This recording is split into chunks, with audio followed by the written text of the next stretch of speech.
Olá, tudo bem? Começa agora o programa Ideias e Debates. Hoje nós vamos conversar sobre a segurança pública e os desafios para 2021. Para falar sobre esse assunto, eu recebo o Dr. Gustavo Mesquita Galvão Bueno, que é presidente da Associação dos Delegados de Polícia do Estado de São Paulo. Seja bem-vindo. Olá, muito obrigado pela oportunidade.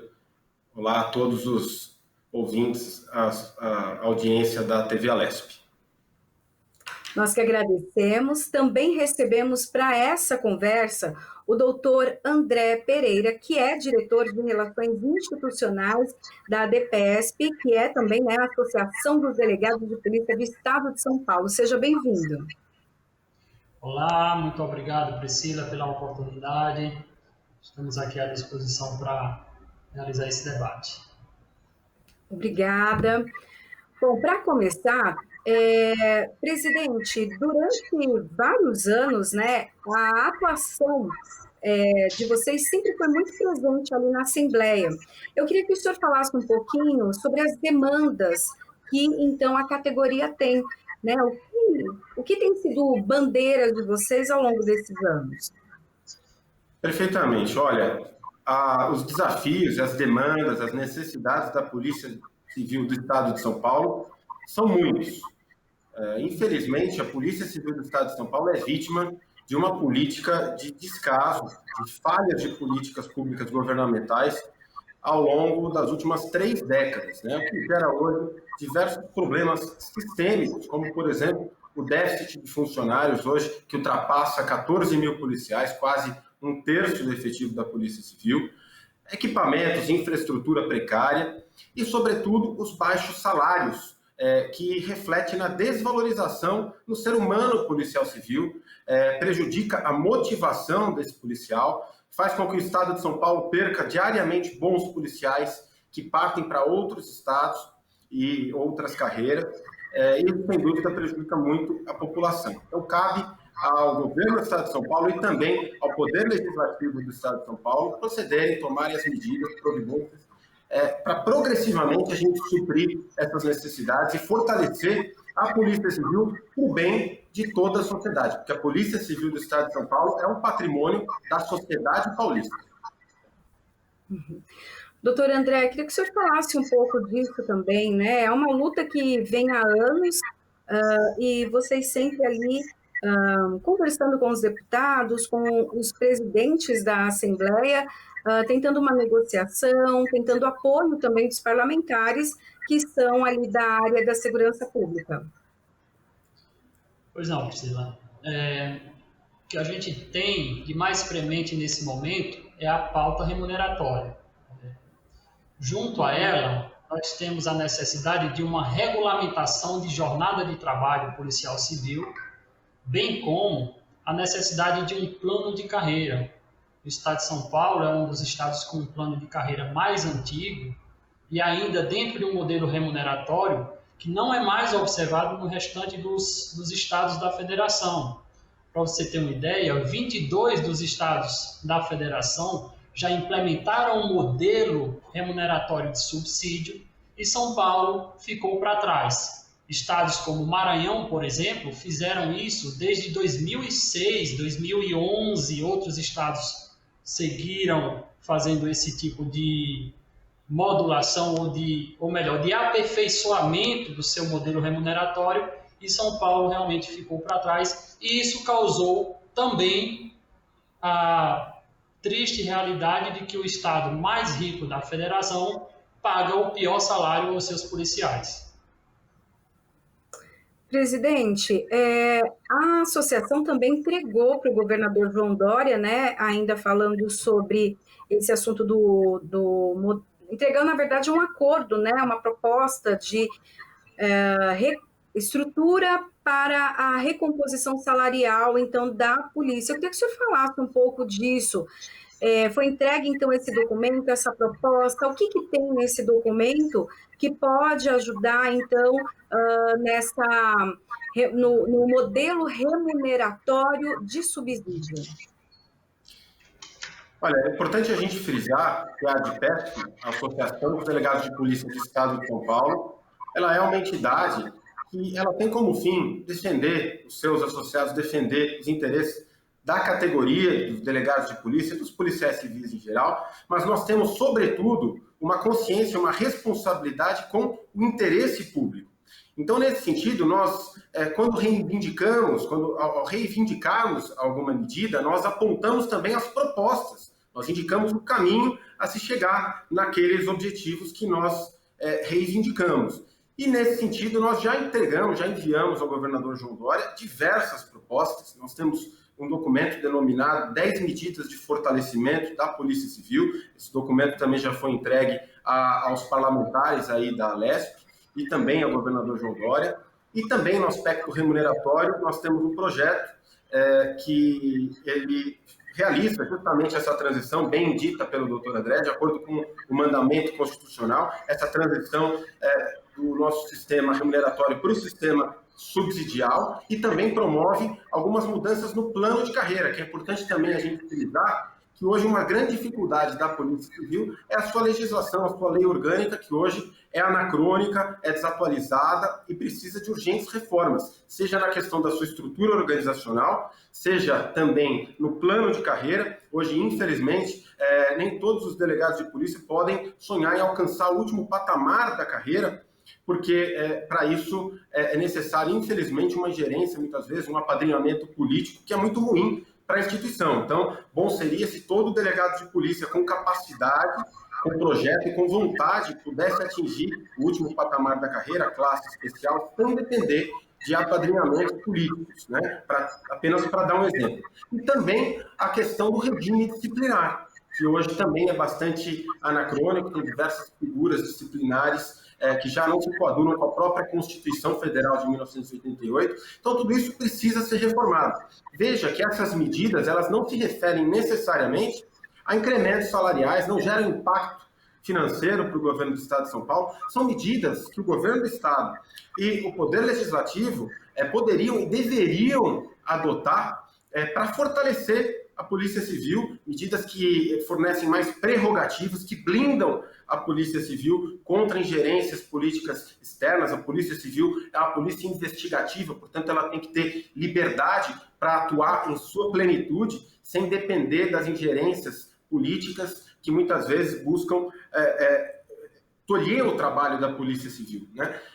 Então, essas são medidas que visam o interesse público e que nós propomos, nós temos essas propostas aqui. Lamentavelmente, o governador João Dória, desde a sua posse, ele não nos recebe, né? Ele até hoje não nos recebeu. Isso é muito ruim, porque com isso ele deixa de conhecer, primeiro, a realidade da polícia do estado em que comanda, porque nós, representantes de classe, que conhecemos o chão da fábrica, a realidade verdadeira dessa polícia, né? E também ele deixa de ter contato com essas propostas que seriam muito positivas para ajudá-lo a fazer da segurança pública, da Polícia Civil do Estado de São Paulo, uma vitrine para todo o Brasil. Doutor André, isso faz com que também os bons delegados, aqueles que são qualificados, que têm ali um estudo mais avançado, que tenha uma graduação mais elevada, acabem saindo do estado de São Paulo por conta dessa falta de valorização, ou até deixe de atuar ali como delegado e vai para outras áreas? Sim, esse é um problema recorrente da Polícia Civil do Estado de São Paulo, em que o Estado investe na formação dos policiais, civis, delegados, e estes profissionais, em menos de um ano ou até antes da conclusão do período do estágio probatório de 3 anos, eles deixam a carreira e assumem cargos em outras unidades da federação, ou até mesmo retornam para os cargos que exerciam anteriormente. Nós temos casos, inclusive, colegas próximos a nós, que, por exemplo, assumiram o cargo de delegado de polícia no estado de São Paulo e, com menos de um ano, retornaram para os seus cargos nos seus estados. O exemplo disso é um colega chamado Rafael Campanha, que retornou para a assunção retornou para o seu cargo de oficial de justiça no seu estado de origem. Então, assim, nós temos essas situações, investimento público sendo, de certa forma, jogado ao léu em razão da falta de incentivo e de atratividade para a carreira aqui no estado de São Paulo, né? E não adianta, né, frisando bem, como pontuou o nosso presidente Dr. Gustavo Mesquita, não adianta só apresentar problemas, é necessário apontar soluções para esses problemas. E nesse sentido, nós trazemos e apresentamos projetos, embora ainda não recebidos pelo governador do estado, mas que trazem uma certa possibilidade de minimizar ou até mesmo encerrar esse tipo de problema, que é um plano de carreira baseado em critérios objetivos de promoção e que o policial ele vá se qualificar, oferecer uma mão de obra qualificada para a população, que é o que ela merece, que é o que ela precisa, e com isso eles têm a contrapartida do governo do estado, mediante um período de promoção com um tempo menor ou com maiores possibilidades de poder progredir na carreira diante desses critérios objetivos. Presidente, há uma defasagem no número de policiais, delegados que poderiam aí ocupar vagas segundo a necessidade, inclusive, de todo o estado. E essa defasagem, caso ela exista, qual o motivo dela? Né? É a falta de interesse dos profissionais para ocupar essa vaga ou, na verdade, não tem? Há uma defasagem imensa, como já dito, mais de 14 mil policiais, quase um terço do efetivo previsto da Polícia Civil, que é fruto de diversos fatores. Um deles, a política realmente sistemática de descaso do governo do estado de São Paulo ao longo das últimas 3 décadas para com a Polícia Civil, a sua polícia investigativa, né? Como, por exemplo, a demora nos concursos, na abertura de vagas, os concursos demoram a sair, não saem com a velocidade com a periodicidade que deveriam. Quando eles saem também, eles são lentos, eles demoram a se concluir. Depois, o policial formado, muitas vezes o governador acaba também tendo demora na nomeação desses policiais. Isso tudo faz com que o déficit vá aumentando. Agora, esse é um aspecto. O outro aspecto fundamental é a questão salarial. Que enquanto a gente não resolver essa questão salarial no estado de São Paulo, dos policiais civis, a porta de saída da Polícia Civil vai continuar mais atraente do que a porta de entrada. Então, nós continuaremos investindo na seleção, concurso público para realizar, custa caro, nós investimos tempo e dinheiro na seleção, na formação desses policiais, e muitas vezes, depois de pouco tempo, nós vemos esses policiais profissionais capacitados, brilhantes, indo para outros estados e outras carreiras. Então, veja que é uma economia que não se sustenta mais do ponto de vista lógico. É uma economia verdadeiramente burra. A questão salarial dos policiais civis do estado de São Paulo, é importante que isso seja frisado. Ela já ultrapassa apenas uma questão de justiça com o servidor em relação ao policial, que tem tantas atribuições, responsabilidades, sofre com risco de morte diariamente, mas, além disso, ela representa efetivamente uma falha de política pública, porque o Estado hoje gasta com a seleção, com a formação desses policiais e depois entregamos de mão beijada para outro Estado. Esse ciclo tem que acabar. Em um comparativo do salário dos delegados no estado de São Paulo e outros estados, há uma grande diferença? Essa eu vou deixar, inclusive, para o meu colega, doutor André, responder, porque, inclusive, ele vem de outro estado, está aqui honrosamente nos brindando aqui com a sua presença, com o seu trabalho valoroso aqui no estado de São Paulo, mas é do estado de Pernambuco, eu vou deixar para ele responder. Obrigado, presidente, pelas palavras. Bom, essa pergunta ela é muito simples de ser respondida. O estado de São Paulo paga o pior salário da federação aos seus policiais. Ela é muito simples de se responder. E aí vamos fazer um parâmetro. Nós temos um delegado de classe especial que no estado do Mato Grosso paga aquele que passou a sua vida inteira servindo a Polícia Civil, que realizou diversos trabalhos de grande valia para a população e que é remunerado com um salário de R$33 mil para a classe especial. Aqui no estado de São Paulo, conforme todas as tabelas de remuneração e o que pode ser visto no site da Secretaria de Pessoal de Remuneração, esse delegado de classe especial no estado de São Paulo recebe uma faixa de R$15 mil, ou seja, menos da metade do que recebe um delegado de classe especial do estado do Mato Grosso. E aí você fala, e com relação às carreiras, a carreira do delegado de polícia na sua fase inicial, aquele que acabou de entrar na carreira. Nós temos também a maior defasagem relacionada aos demais estados. Um delegado de polícia hoje no estado de São Paulo entra recebendo R$10 mil e em alguns estados esse salário inicial é de 18, 20, 21, 24 mil reais, até como é o caso também do estado do Mato Grosso. Então, a comparação da tabela salarial é algo que causa extrema tristeza para os policiais que ingressam na carreira da Polícia Civil do Estado de São Paulo e também para aqueles que estão no final da carreira. É de ponta a ponta o pior salário do país. Só ressaltando que essa distorção ela se agrava ainda mais se a gente considerar todas as características do Estado de São Paulo. Primeiro, é o estado mais rico da federação. Segundo, é um estado onde, naturalmente, aqui a quantidade, o acúmulo de atribuições de serviço é naturalmente maior, de acordo com a nossa população, o crime organizado, o crime ideal, que, infelizmente, ainda vive aqui, que nós temos que lidar aqui. Então, o delegado de polícia, o policial civil, ele trabalha muito aqui no estado de São Paulo, ele se submete a riscos diários, realmente em relação à sua vida, à sua integridade física, né?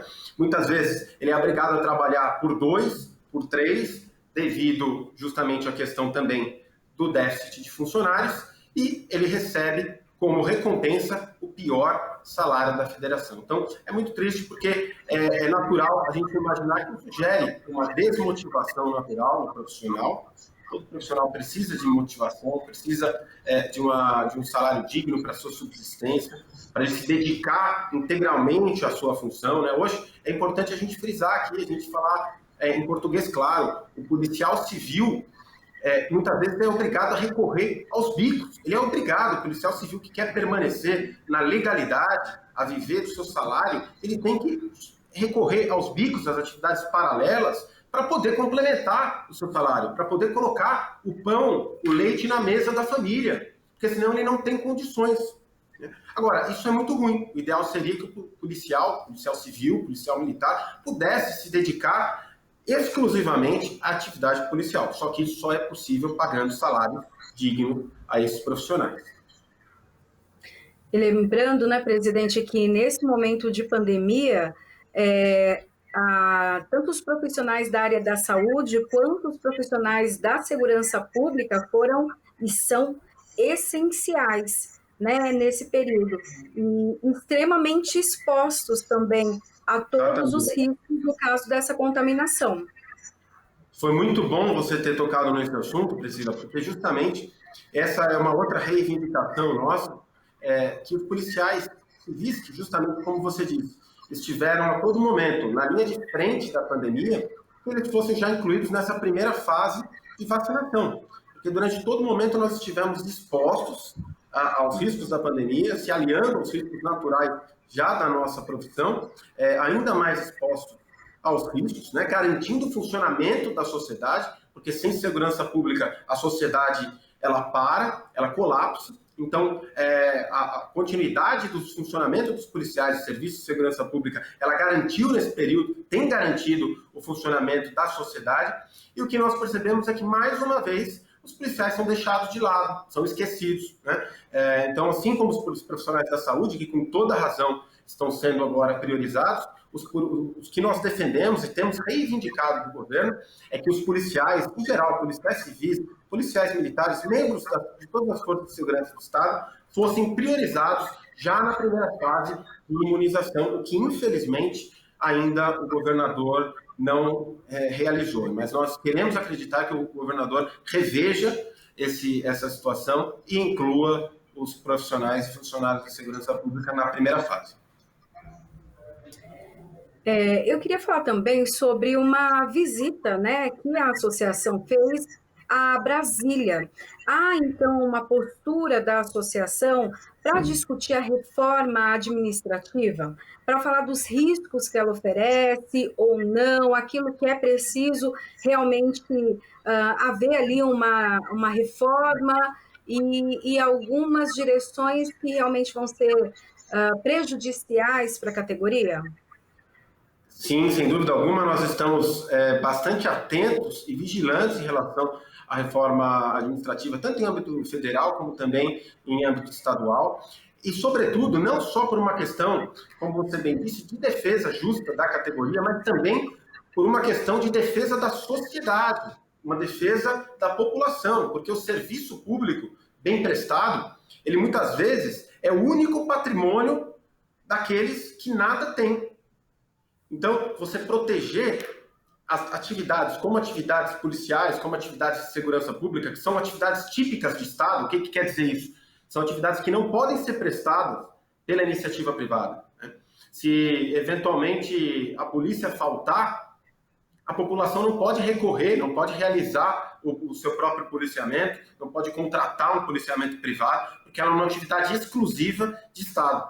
Então, essas atividades, elas têm que ser preservadas de acordo com as suas características, elas não podem ser encaradas como atividades inerentes, tradicionais, características da iniciativa privada, porque ela tem características adequadas.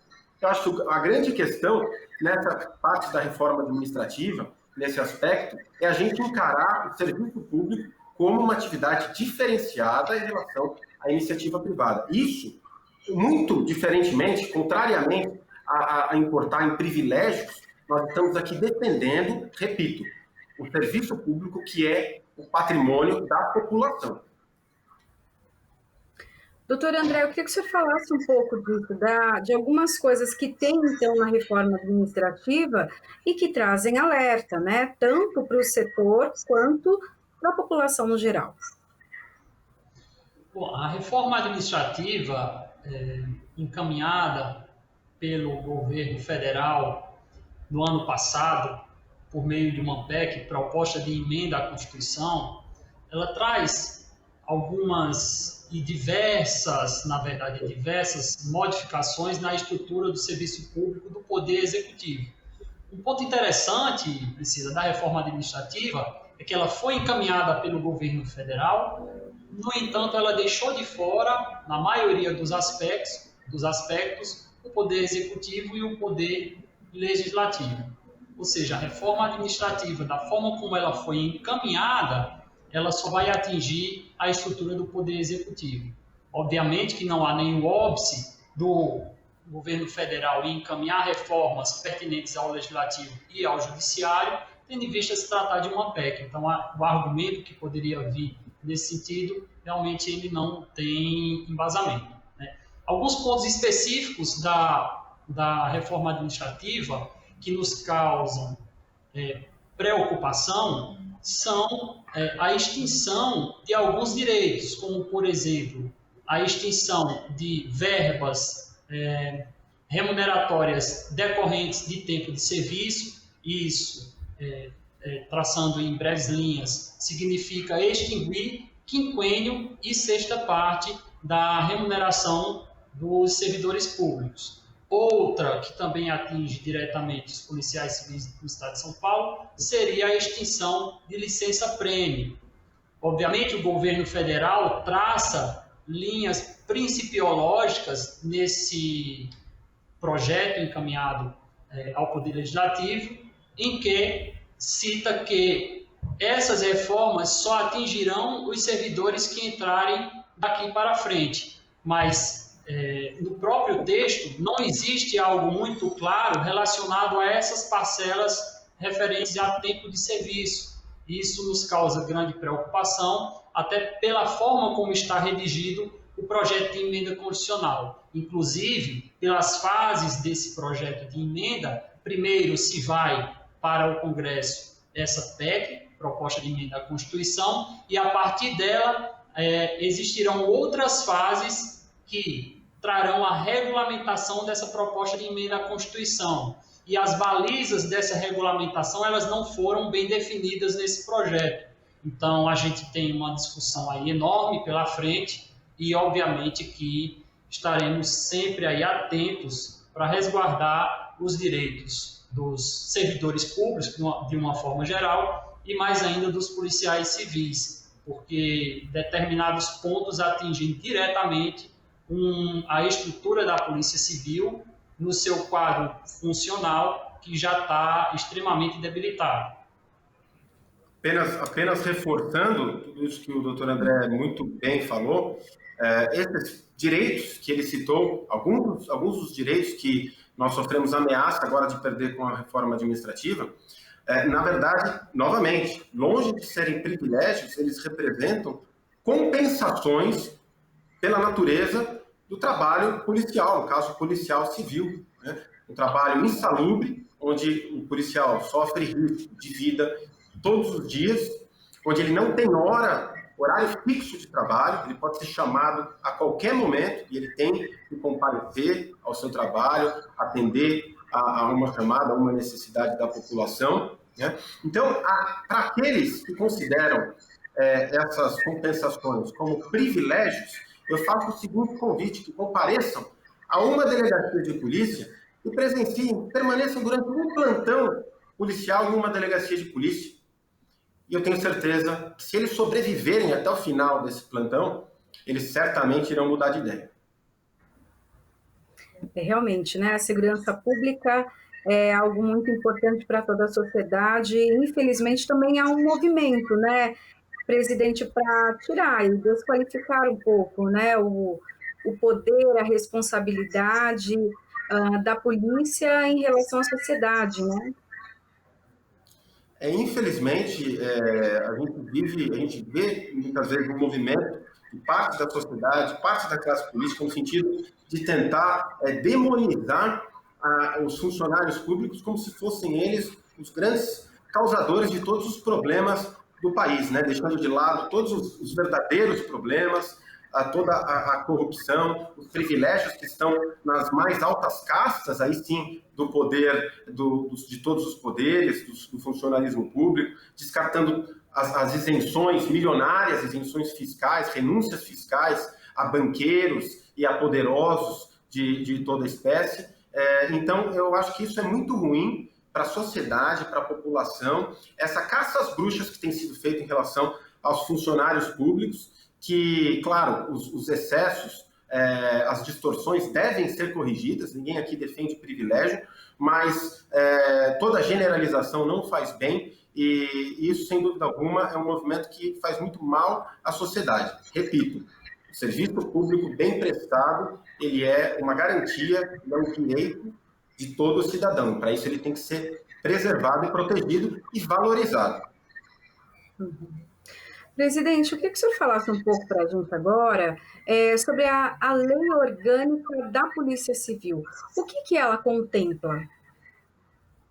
A gente poderia estabelecer 3 eixos, né, que a Lei Orgânica da Polícia Civil ela discorre. Então, seria, primeiramente, a estrutura organizacional da Polícia Civil, os seus departamentos, as suas seccionais, as suas delegacias especializadas, todas as suas unidades, enfim, a organização e a estrutura da instituição Polícia Civil. O segundo aspecto seria o plano de carreira, cargos e carreiras. Definindo, então, os cargos, hoje nós temos 14 cargos, carreiras policiais civis, nós consideramos que isso também é inapropriado, nós poderíamos enxugar essas carreiras por uma série de motivos, para otimizar justamente o trabalho policial, né? E melhorar o plano de carreira, como já dito aqui, para que todo policial civil pudesse almejar chegar ao último patamar da carreira sem depender de apadrinhamentos políticos, que pudesse chegar mais rápido, né? Hoje nós temos aqui no estado de São Paulo uma polícia envelhecida. Se a gente comparar os nossos dirigentes com os dirigentes de outras polícias, de outros estados, da Polícia Federal, nós poderemos perceber isso, que nós temos aqui uma polícia envelhecida, né? O que é muito ruim, porque prejudica a oxigenação, a renovação, que em todo órgão policial é fundamental. Se a gente observar hoje o Conselho da Polícia Civil, temos ali grandes nomes, temos grandes delegados que têm muito a dar para a instituição ainda. Mas nós temos uma situação que já não se suporta mais, que é uma troca, uma mudança de cadeiras, delegados de polícia, diretores que trocam de cadeiras já há anos, há décadas, sem o menor sentido, sem a menor lógica. E isso é muito ruim para a racionalidade dos trabalhos, para a racionalidade do trabalho policial, né? Então, esse é um aspecto. E o terceiro eixo é também a questão do regime disciplinar. Nós temos figuras de infrações disciplinares hoje que são flagrantemente inconstitucionais, figuras muito abertas, né, que não respeitam a taxatividade que deve ter um tipo de infração administrativa, e isso tudo precisa ser revisto. Doutor André, uma outra reivindicação da classe é a questão da estrutura, né, e infraestrutura para se trabalhar. Então, a questão de equipamentos, questão de utilização da tecnologia. Eu queria que o senhor falasse um pouco disso, né? O que precisa ainda, o que vocês já avançaram, já conquistaram, mas o que ainda é preciso de estrutura, infraestrutura, para que vocês façam realmente um trabalho com mais qualidade e segurança? Bom, nesse ponto a gente tem realmente poucos avanços. Nós temos, na verdade, um discurso elaborado pelo governo do estado e esse discurso ele não se coaduna, na maioria dos casos, com a realidade. Para se ter ideia, no estado de São Paulo, um policial civil que ingressa na carreira, ele tem que comprar o seu próprio distintivo. É isso mesmo, ele tem que comprar o seu próprio distintivo e tem que tirar do seu bolso um material de trabalho obrigatório. Isso não acontece praticamente em nenhuma outra polícia do país e no estado de São Paulo isso acontece. Em relação a outros equipamentos como viaturas, coletes, armamento, a situação também se repete do ponto de vista de não investimento estatal nessas esferas. Se apresenta números, mas esses números não coadunam com a real necessidade enfrentada pelos policiais civis. Presidente, o que esperar, então, agora de 2021? Nós estamos agora com um orçamento diferenciado, né, por conta do enfrentamento à Covid-19, temos a questão das vacinas, praticamente, na grande parte ali do orçamento foi voltado para os esforços em todo o estado, falando especificamente de São Paulo, mas isso aconteceu no Brasil todo, para atendimento das pessoas com Covid-19. O que o senhor espera, então, de investimentos, de estrutura para 2021 para o setor da segurança pública? Alguma coisa pode mudar esse ano? Nós esperamos, primeiramente, que o governador do estado de São Paulo, o governador João Dória, ele compatibilize o seu discurso já de época de campanha, a sua retórica adotada, na qual ele colocou a segurança pública como a sua grande bandeira, que ele compatibilize esse discurso, a sua retórica, com atos efetivos e reais no sentido de fortalecer, de valorizar as suas polícias, o que nós não vimos efetivamente até o momento. E essa valorização, ela deve começar no plano pessoal, no ser humano policial civil. Além da valorização no ser humano policial, há outras medidas, considerando até, nós entendemos essa fase de pandemia, em que é necessário economizar, em que a receita, a arrecadação já caiu um pouco, apesar de já estar se recuperando, mas há uma série de medidas que elas deveriam já ser tomadas, no sentido de fortalecer, de modernizar a Polícia Civil, mas que por falta de vontade política, muitas vezes mascarada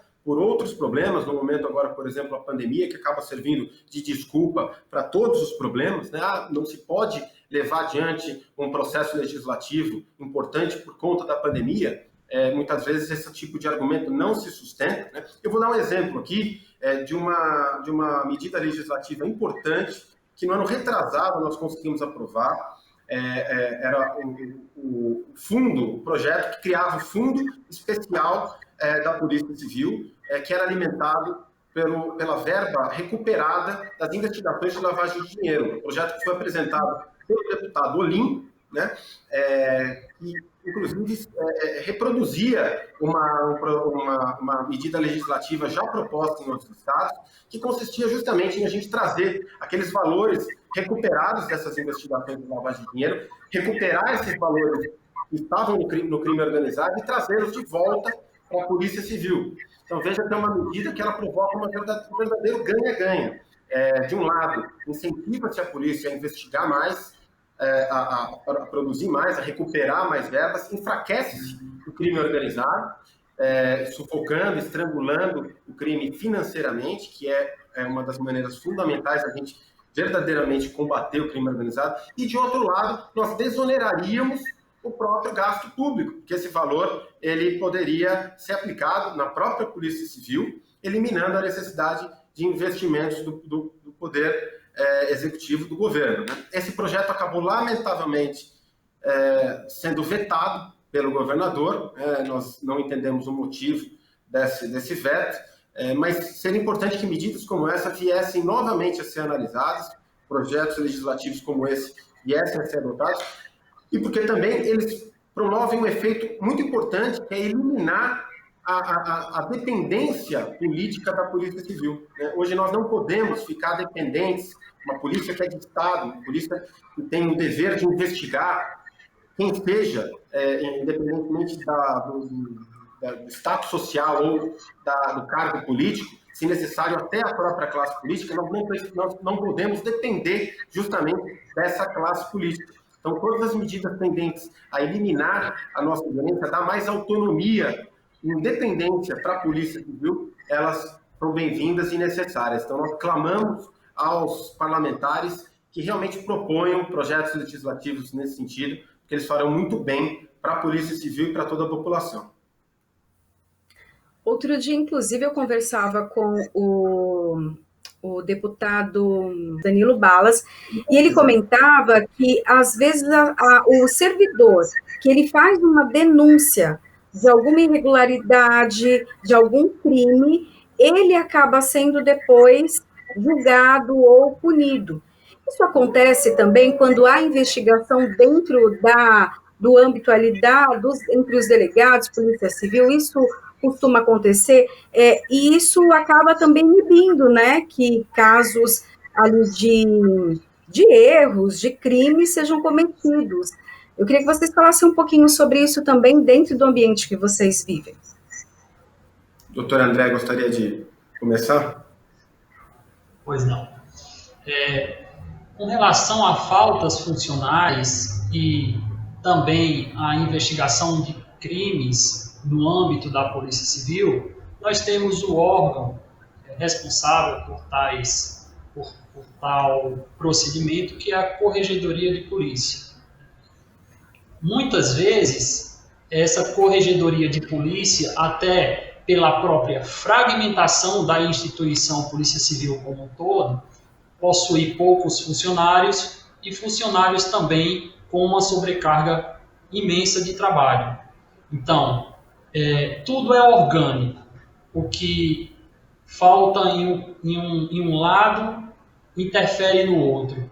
Então, a falta de funcionários, a falta de investimento na Polícia Civil acarreta também o enfraquecimento dessa instituição enquanto casa censora de procurar coibir faltas disciplinares e muitas vezes até crimes cometidos no âmbito do exercício da função.